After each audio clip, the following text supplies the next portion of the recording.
¿Qué tal? ¿Cómo les va? Espero que se encuentren bien. Estoy grabando este video para tratar de compensar la clase que, bueno, no vamos a poder tener de manera presencial este miércoles, ¿sí?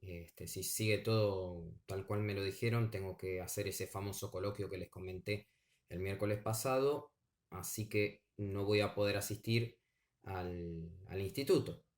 Así que, para que no perdamos más tiempo, subo este video y se los voy a compartir a través del Classroom en las próximas horas. Es un video en el que estoy interesado en que comencemos a trabajar con el género lírico. También elegimos a Spang como teórico para atravesar este género. Eh, y es a través de su método de caracterización del género que vamos a poder ir distinguiéndolo respecto al género dramático que ya trabajamos y al género narrativo que trabajaremos más adelante. Como primera medida, ¿sí? El género lírico tiene este nombre, esta denominación, porque, bueno, seguramente lo saben, pero no está de más comentarlo. En la antigüedad, el género lírico se recitaba, se transmitía de manera oral por artistas itinerantes, poetas que se trasladaban y ante determinada situación social que ya comentaremos, recitaban sus poemas acompañándose de un instrumento musical llamado lira. Una lira como una especie de arpita de mano, ¿no? Ese instrumento que a veces se lo llega a confundir con el arpa. A veces cuando se dice te vas a ir a tocar el arpa con los ángeles como sinónimo de que te vas a morir, en realidad los ángeles no tocan el arpa si nos guiamos por la iconografía y por las efigies de las estampitas, etcétera, que vemos lo que tienen en realidad es una lira. Ese instrumento que es más chiquito, mucho más chiquito que un arpa, que se porta en una mano y que se toca apenas en el contexto poético, acompañando el ritmo del recitado. Y esto lo comento porque es muy importante en sus orígenes, pero lo sigue siendo en la actualidad, lo sigue siendo en la composición actual de la poesía. Porque tal como lo va a mencionar Spang, algunas características como el ritmo, la musicalidad, el carácter oral de la poesía son fundamentales. Se experimenta mucho y ante todo con la dimensión sonora del lenguaje. Por lo tanto, aunque en la actualidad sea mucho, pero mucho más frecuente leer un poema, aunque lo estemos leyendo, no deja de resonarnos este efecto sonoro que conserva desde su composición original. Es decir, el poema puede ser recitado o puede ser leído. Independientemente de esta diferencia en la recepción, eh, su dimensión sonora, su dimensión fonética está sobresaliendo más que en cualquier otro género literario. ¿Sí? Así que, bueno, dicho esto, podemos comenzar a adentrarnos con Spank, pero antes les comento, ¿verdad? Que cuando hablamos de lírica, entonces, y por lo dicho anteriormente, estamos hablando de todas las formas de la poesía. Y es común, y ya lo van a ver cuando tengan sus alumnos, no especializados en la literatura, cuando quieran introducir el tema, si uno pregunta de qué se trata la poesía, seguramente les van a contestar, ah, es eso que tiene rima, ah, es eso que rima. Es como que la rima es lo que antecede en la fama a la poesía. Y bueno, en buena medida tiene que ver con lo que les dije antes. La rima es un fenómeno sonoro y que por lo tanto está en la base de la composición del género, pero no es indispensable, la rima puede no estarlo, puede no estar la rima, puede haber poesía, puede haber verso, puede este, hacer una composición que pertenezca al género lírico, prescindiendo completamente de la rima. La rima apenas refuerza el carácter sonoro, el carácter musical del poema. Pero entonces nos debemos preguntar qué es lo que hace que un texto sea poesía. O por el contrario, qué es lo que tiene que tener algo para ser considerado poesía y que si no lo tiene quede fuera del género. Bueno, las definiciones pueden variar según el autor con el que estemos trabajando, pero sin lugar a dudas, ante todo, hasta incluso tenemos que hacer a un lado como carácter excluyente la métrica, la versificación, porque puede haber poesía en prosa también. Y con esto quiero comentar algo que es muy importante. Eh, Desde lo básico, ¿sí? No es porque uno considere que no lo sepan, sino porque está bueno ponerlo en juego desde el principio, para que desde lo que ya sabemos podamos desplazarnos hacia los conocimientos nuevos. Pero la métrica es una característica que también va a considerar y problematizar Kurzbank. ¿Pero de qué se trata esto? Bueno, lo van a tener bien desarrollado, por lo menos la métrica en lengua española, en el texto de Díaz Oval, que también les dejé. El texto de Díaz Oval prefiero que lo trabajemos personalmente cuando nos reencontremos en el instituto, pero a modo de adelanto, tenemos que entender que en la forma de escritura literaria podemos distinguir la prosa de, del verso. El verso básicamente es la medida que se le puede otorgar a lo que podemos denominar línea o renglón de un poema. ¿Y a qué me refiero con la medida? Básicamente, contar las sílabas por línea. Habrán visto, seguramente, que en un poema escrito ofrece una escritura central en la hoja y mucho espacio en blanco al costado. Y uno puede decir, ¿por qué este despilfarro de espacio? ¿Por qué no se aprovecha escribiendo de margen a margen? Bueno, la realidad es que se escribe de esta manera la poesía porque el poeta mide la cantidad de sílabas por línea. Entonces, el renglón, a diferencia de la prosa, en la que se escribe aprovechando todo el ancho de la página, el renglón aparece medido, es decir, contado, calculado, para poder producir un efecto de ritmo en el poema. Entonces, al estar medido, ya deja de ser un renglón y por lo tanto vamos a mencionarlo como verso. El verso de un poema es lo que en prosa denominamos renglón. La diferencia es que el renglón se escribe aprovechando todo el ancho de la hoja de margen a margen y el verso está medido. Por la razón que fuese en cada poema, el poeta, el autor, contó las sílabas que quería que hubiese en ese verso. Calculen que al finalizar el verso hay una pausa breve. Si sumamos la pausa y el acento de ese verso, que se va a repetir periódicamente en los versos subsiguientes, va a producir el efecto sonoro del ritmo. El ritmo puede ser sonoro o puede ser visual. Es una característica de Spank que voy a comentar a continuación. Pero en el caso del poema estamos hablando de la repetición de sonidos. El acento y la pausa se producen después de un mismo periodo de extensión en la escritura, en el recitado. Entonces, esa pausa que se va a repetir periódicamente es junto al acento, es lo que le va a dar el ritmo al poema. Así que, dicho esto, y a modo de introducción a Spank, pero sobre todo como un adelanto del texto de Díaz Oval, vamos a comenzar con la caracterización que ofrece Kurt Spank sobre el género lírico. La primera característica son 10. Recuerdan que en el género dramático eran 7, 6, eran 6. Bueno, aquí tenemos unas características más para distinguir en lo que es el poema. La primera característica que señala es el carácter de brevedad y e intensidad del poema. Si lo comparamos con un cuento, con una novela, seguramente hay menos cantidad de palabras. Y desde ya que están organizadas de forma distinta.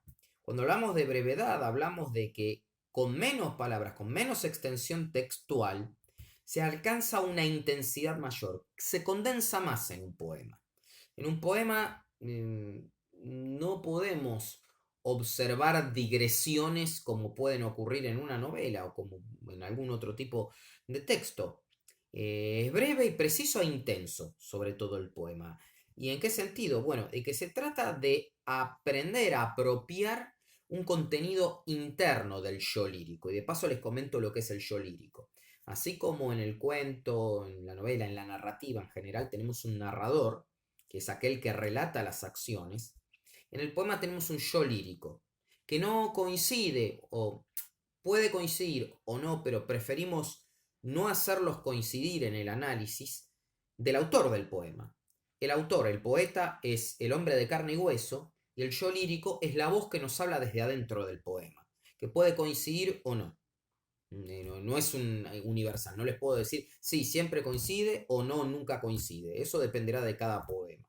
Pero para poder analizarlo esto, tenemos que ingresar predispuestos a distinguir entre yo lírico y autor, para después poder, con el análisis y con las lecturas y con todo la condensación de todos los elementos semánticos del poema, podamos llegar a la conclusión si coincide poeta con yo lírico. Pero bueno, en este caso, el yo lírico nos va a exponer un texto en el que prevalece la intención y no la extensión, nos va a decir Kurzban. Así que la primera característica es esto de la brevedad y la intensidad. La segunda también la podemos deducir por oposición al género narrativo. La segunda característica que dice Spine básicamente es que el género lírico no tiene historia. ¿Qué significa esto? Que no hay hechos que se narren y que eso sea el propulsor del texto. No se trata de estructurar una trama. No se trata de articular conflictos, no se trata de aquello que nos enseñaron en su momento sobre una introducción, un desarrollo, una conclusión. El poema no narra una historia. El poema, ante todo, expone un estado de ánimo, una subjetividad, un pensamiento, una idea, una emoción. En todo caso, se tratará de la descripción de ese estado de ánimo, de esa idea, de esa convicción, pero no de sucesión de acciones. Puede haber algún verbo, puede haber alguna referencia, alguna acción en el poema, sí, puede haberla, pero sirve como excusa para disparar el estado de ánimo que consecuentemente se necesita exponer. Entonces la segunda característica es la carencia de historia que tiene el género lírico. Y cuando pasemos al género narrativo, vamos a ver que allí sí hay historia y que la tenemos que diferenciar de la narración. Pero por el momento es más sencillo, no hay historia en el poema y por lo tanto no son secuencias de hechos lo que tenemos que encontrar. ¿Qué es lo que podemos sí llegar a encontrar? Bueno, esto está empezando a vincularse con la tercera característica, que es la predilección por una instantánea. ¿Qué significa esto? Que el poema construye imágenes. Una instantánea en el sentido de una fotografía instantánea. Una instantánea es una foto, digamos, es no sé si lo contrario, pero podemos diferenciarlo y distinguirlo de una película. La película es movimiento. La foto es una imagen, un gráfico, un congelamiento del movimiento. ¿Sí? Y esto va a quedar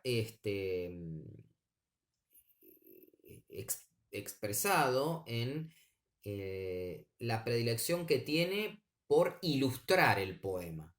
La construcción de una imagen poética, la construcción de imágenes poéticas en general, es la principal intención de la composición lírica.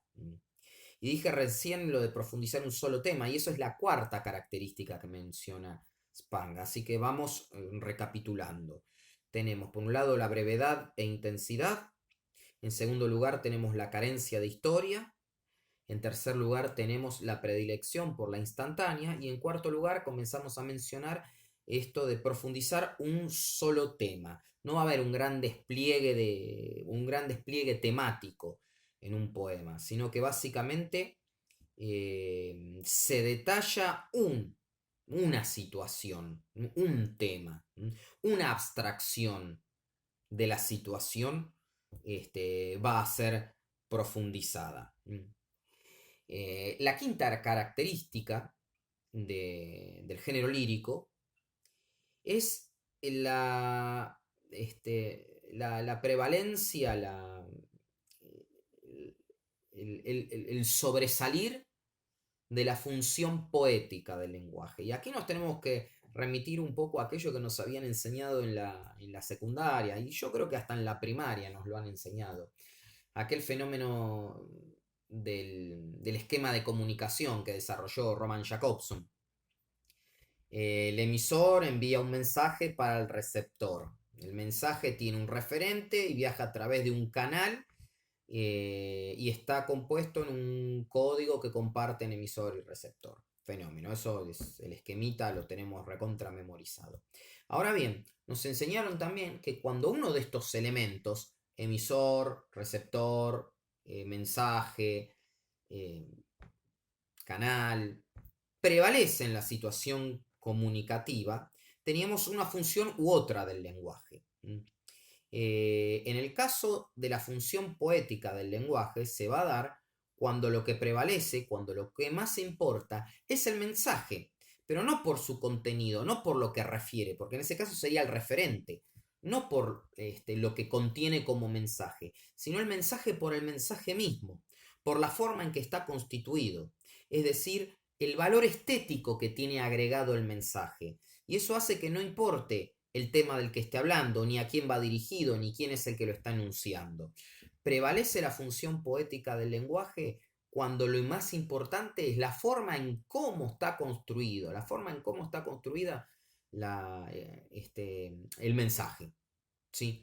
Así que la quinta característica que nos va a dar Kurzban es esta prevalecencia de la función poética del lenguaje. Básicamente, entendiendo que lo que importa ante todo es la forma en que se construye el mensaje.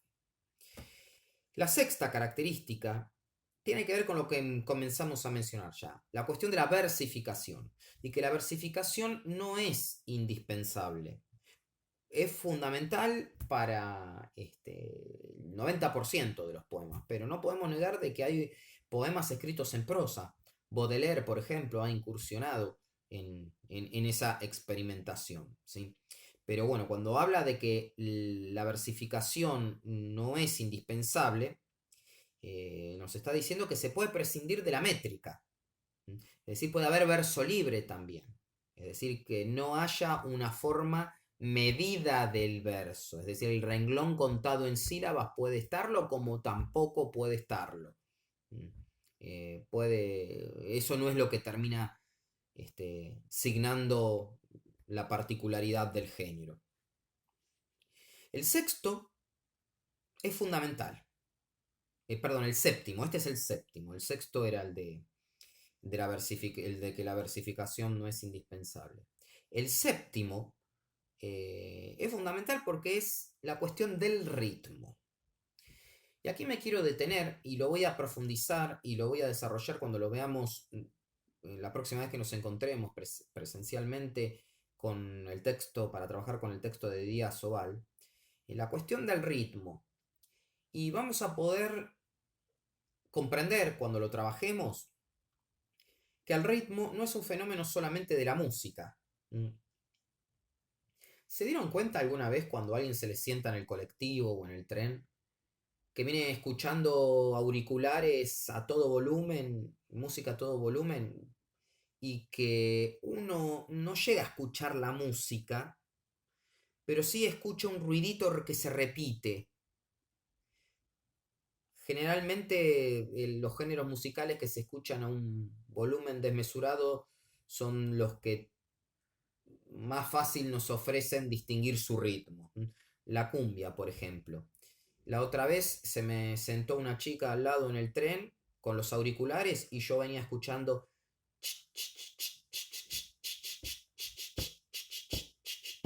No sé qué canción era, pero es un ritmo que atraviesa a todo el género cumbia.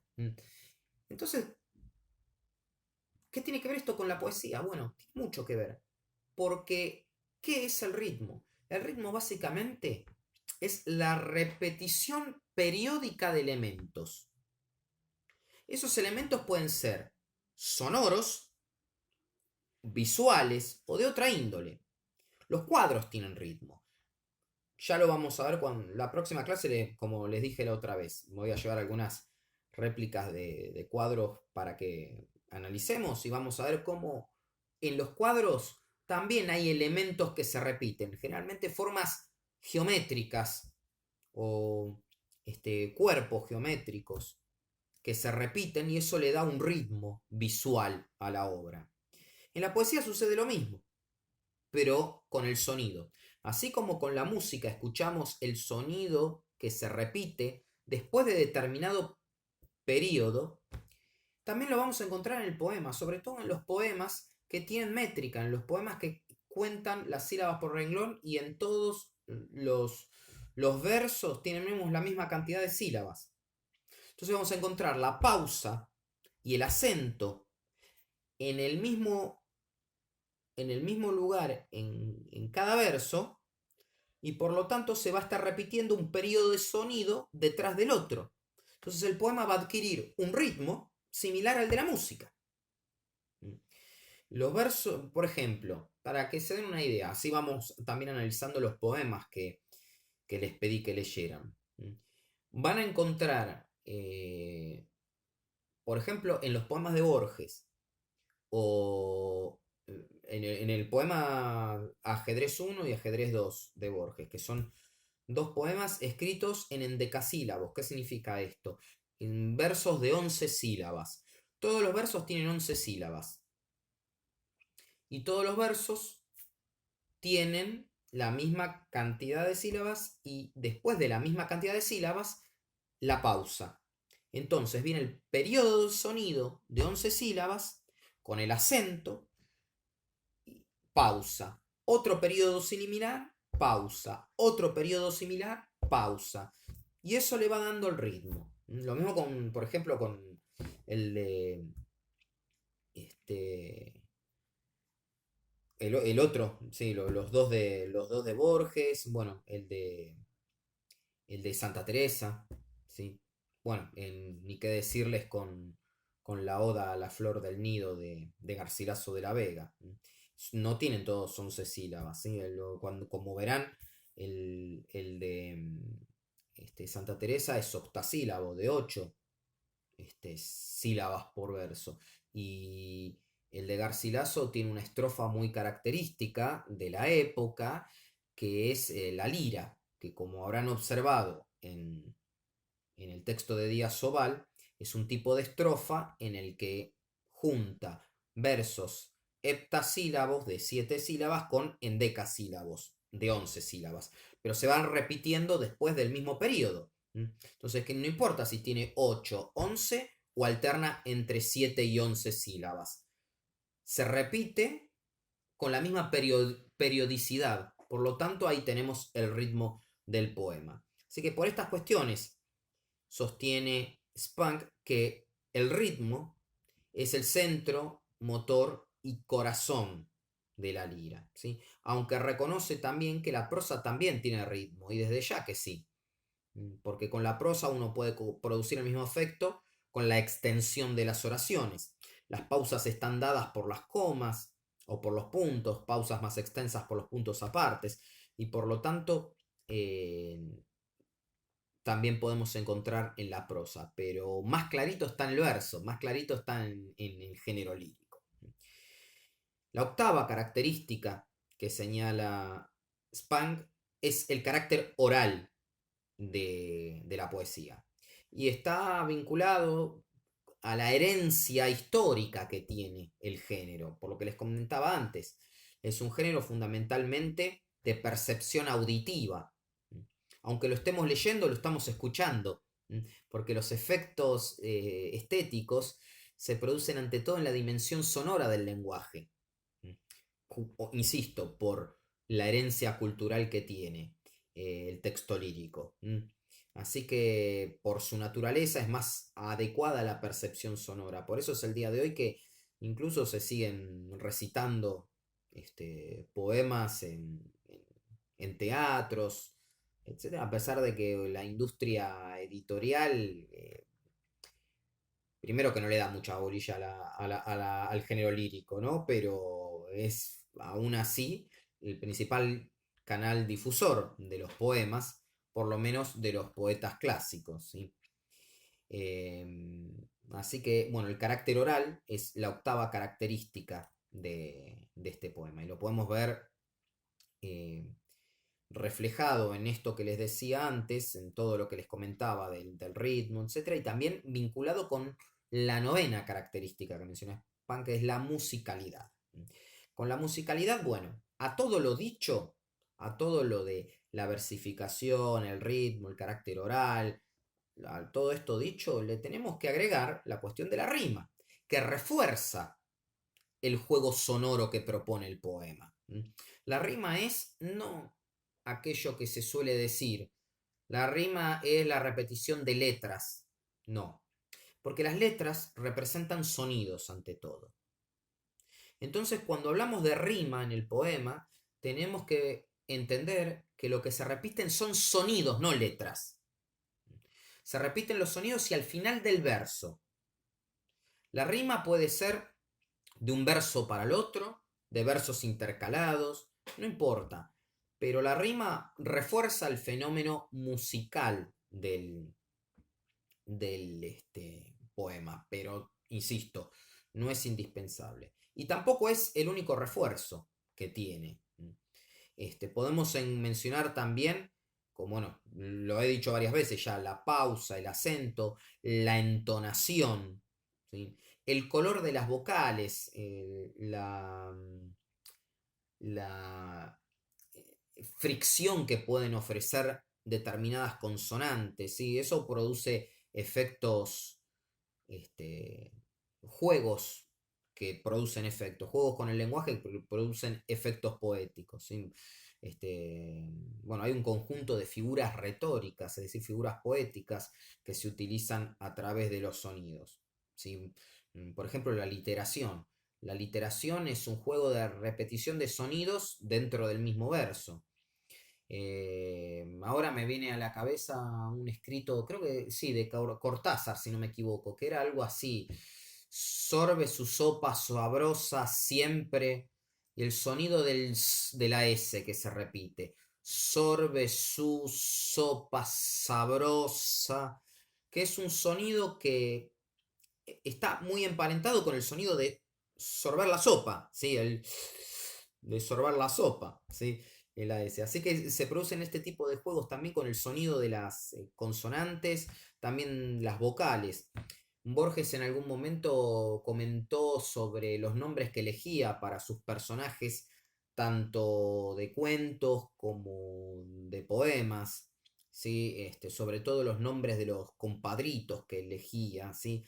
De nombres muy de sonidos oscuros, la U, ¿sí? Lúgubres. Fíjense cómo hay una familiaridad entre el significado de las palabras y el sonido, ¿sí? Este, Lúgubre, lluvia, son sonidos graves y que refieren también a un contenido muy sombrío que los poetas dominan muy bien. Y como décima y última característica, Spang señala que la comunicación puede ser directa o diferida. Si bien el carácter oral prevalece, y esa es otra de las características que ya comentamos, la comunicación del poema puede ser directa, es decir, en el momento, pueden estar escuchando el recitado de un poema, pueden estar escuchando la lectura de un poema delante de todos, o pueden ustedes leer un poema que fue escrito hace siglos. Y por lo tanto, a diferencia del hecho dramático, que la representación tenía que ser in situ, siempre es directa la representación que ofrece el género dramático, con el género lírico no. Con el género lírico puede ser en diferido o de manera directa. Pueden escuchar hasta la improvisación de un poema o pueden leerlo siglos después de que fue compuesto. Entonces ahí tenemos las 10 características que señala Kurt Spang sobre el género lírico. Las 10 características, los 10 rasgos fundamentales que repaso. La interiorización, que tiene que ver con la brevedad y con la intensidad del poema. La carencia de historia, el segundo. Predilección por la instantánea, el tercero. La cuarta es la profundización de un solo tema. El quinto es que prevalece la función poética del lenguaje. El sexto, que la versificación no es indispensable. La séptima característica es la vinculada al ritmo, como motor del poema. La octava característica es el carácter oral del poema. El noveno, la musicalidad. Y el décimo, que la comunicación puede ser directa o diferida. También la clase que viene vamos a hablar de los subgéneros, así como hablamos de los subgéneros que menciona Spang para el género dramático, vamos a hacer lo propio con la subcategorización que hace del género lírico. Solamente me resta decirles y comentarles los dos grandes tipos de lírica que considera y que remarca Kurt Spang. Por un lado tenemos la lírica cancioneril y sociable. Cancioneril y sociable es el carácter más primario del género, ¿sí? Es la manifestación más temprana del género lírico. Y tiene que ver con los cantos y con los acompañamientos de actividades colectivas en su momento de descanso, ¿sí? No nos debe sorprender el hecho de que en los monasterios, en el momento de los almuerzos o las cenas, si bien lo más común era que se leyeran capítulos y versículos de la Biblia, esa misma modalidad se va a extender con los poemas también, dentro de los monasterios y fuera de ellos también, ¿sí? Así que lo cancioneril y sociable tenía que ver con esta interpretación, esta consideración del género como fenómeno colectivo, ¿sí? Uno recitando para muchos. Es ahí donde más fuerte está el carácter oral del poema, que ofrece una reflexión auditiva, pero bueno, tiene que ver siempre con temas sociales. Acontecimientos siempre de la vida social van a aparecer en estas formas poéticas que entran en el grupo que Spang denominó cancioneril y sociable. Porque después hay otro gran grupo, que es la lírica monológica e intimista. O sea, ya no hablamos de uno recitando para muchos en actividades colectivas, en situaciones sociales. Todo lo contrario. Si hablamos de intimismo, vamos a ver cómo con el correr de los siglos el poema va a adquirir un valor más privado, algo más íntimo.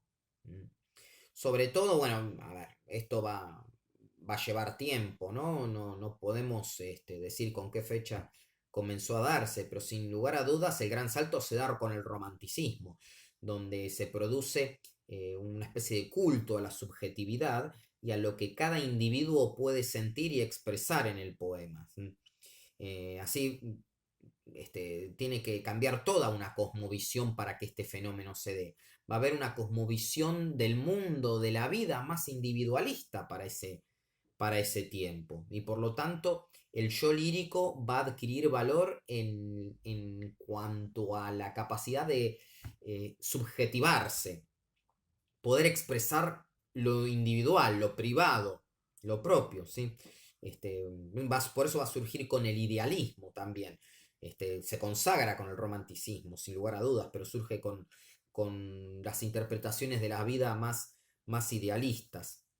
El idealismo y el romanticismo son los que ante todo van a poner el acento en la individualidad del sujeto, en las libertades para expresarse, en el culto y en la exaltación del yo. Sin lugar a dudas va a ser durante ese periodo.